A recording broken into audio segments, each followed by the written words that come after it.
안녕하세요. 아포입니다. 최근 현 정부의 독선과 오만이 정말 하늘을 찌르는 듯 싶습니다.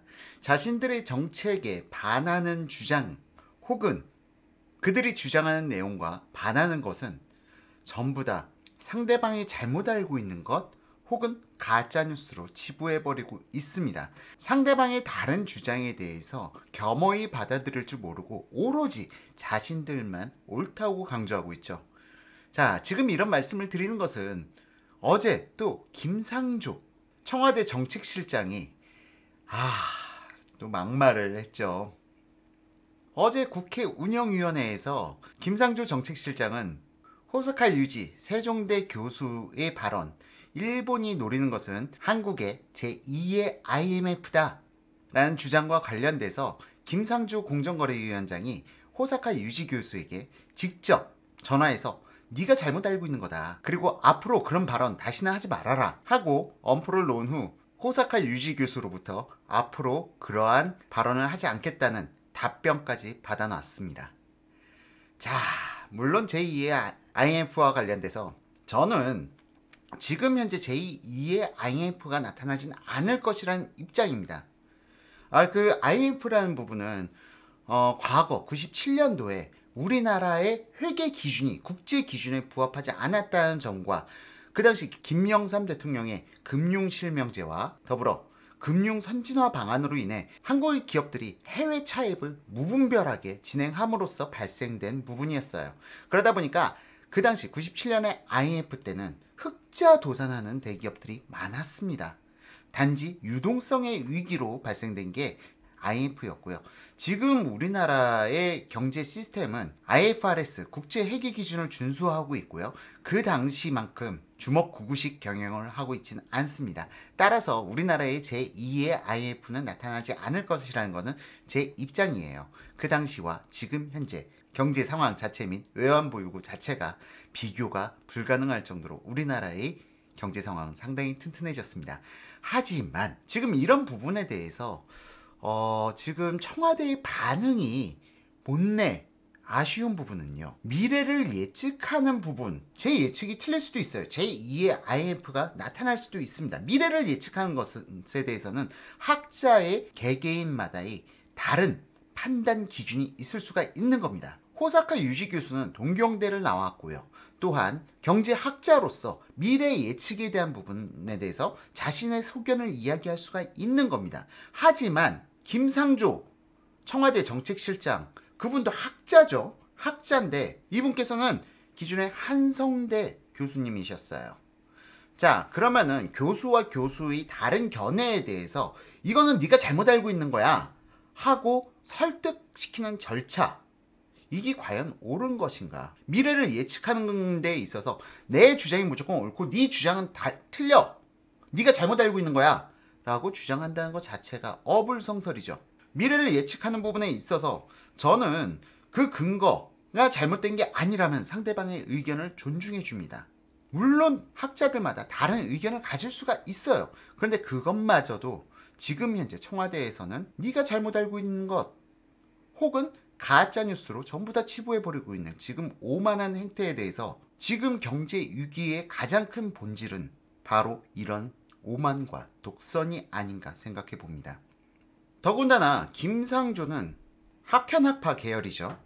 우리나라 경제를 갖다 바라보는 큰 양대산맥이 있다면 서강학파와 학현학파입니다.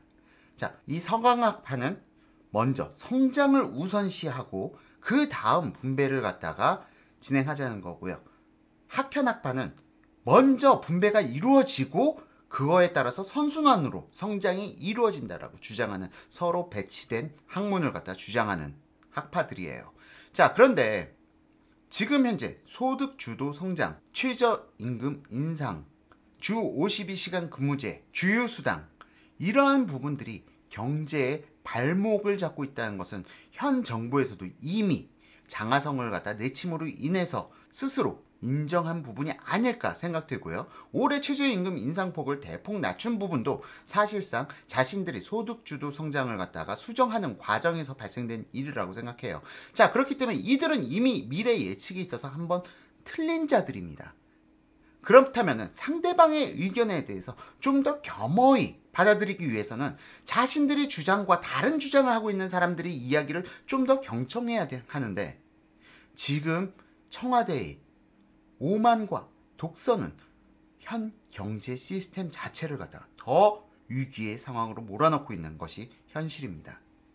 자, 저보고 지속적으로 야, 아포유는 너무 우파 보수 꼴통이야 라고 생각하지 마시고, 지금 저의 주장이 진보 여러분들께서도 한번 들어보시고 제가 틀린 이야기를 하고 있는 것인지 한번 깊이 있게 생각해 주시길 부탁드립니다.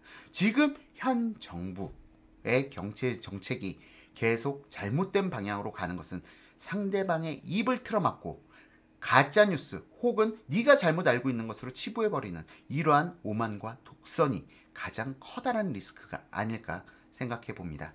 자, 오늘 방송 김상조 공정거래위원장의 이야기, 어제 그 뉴스를 읽고